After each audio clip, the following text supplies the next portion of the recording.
Now about the C minor Etude, I will say it's a beautiful piece of music, very tricky to play because of the big intervals that it involves. Because of that, I will begin by suggesting that you will think linear. There is not a lot of up and downs, up and downs. Think more of a horizontal line rather than vertical, and more like, you know, if you were hearing a organ play something of this nature, that is it's just seamless change of registers. So something like that is what I think you should keep in mind as you perform the opening sections, along with the ending that also involves quite a few leaps as well. For instance, I will also say, in contrast to the beginning, that is of all these large intervals, measure 6 and 7, we have this culmination of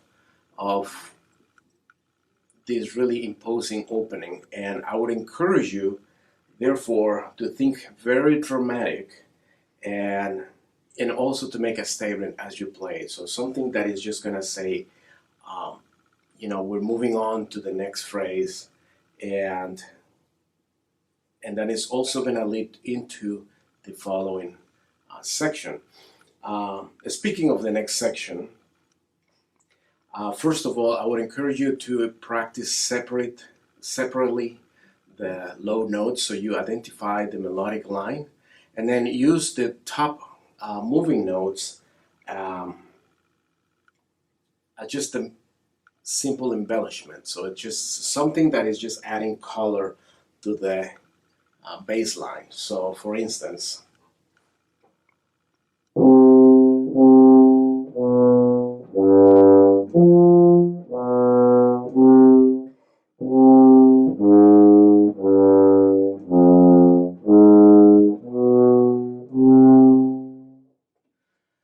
so as you see, there is an actual melodic line built in the low notes. So everything else that is happening above it is just harmonic ornamentation. So make sure that you follow this line and then adapt these upper embellishments to serve to the melodic line. Then after you are through with this whole very intervallic section of the opening, we move into a very passionate lyrical section. It's a very amorous melodic theme, and I think you can make lots of use in terms of your interpretation when it relates to this kind of material. So be as passionate as you can.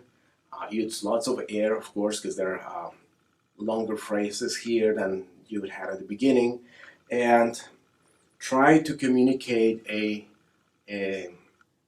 something through your music that is not just a collection of notes.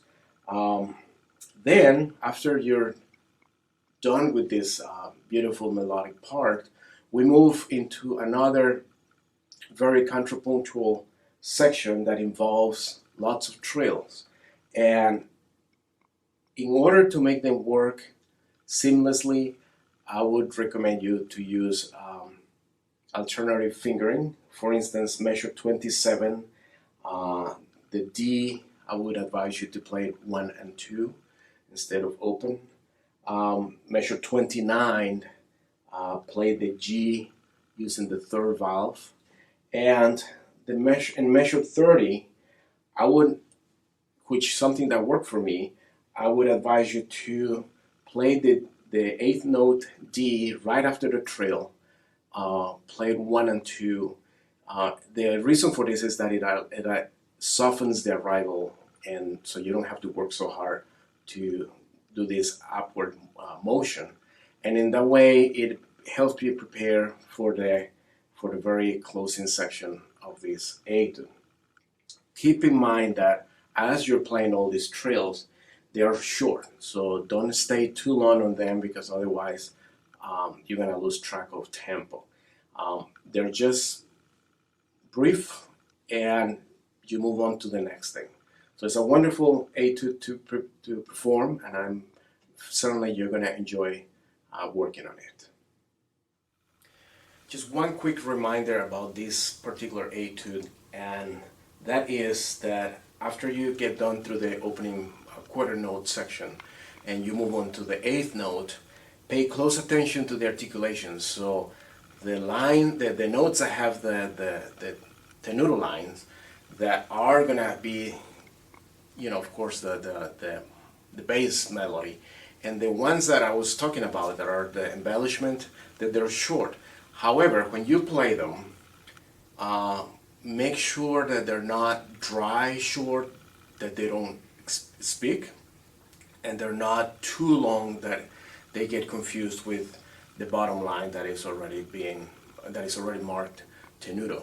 So stretch those notes at the bottom, because that's what is giving you the bass line. And then the ones at the top, the embellishment, make sure that you keep them short but not dry, that they also speak, because they're part of the melody.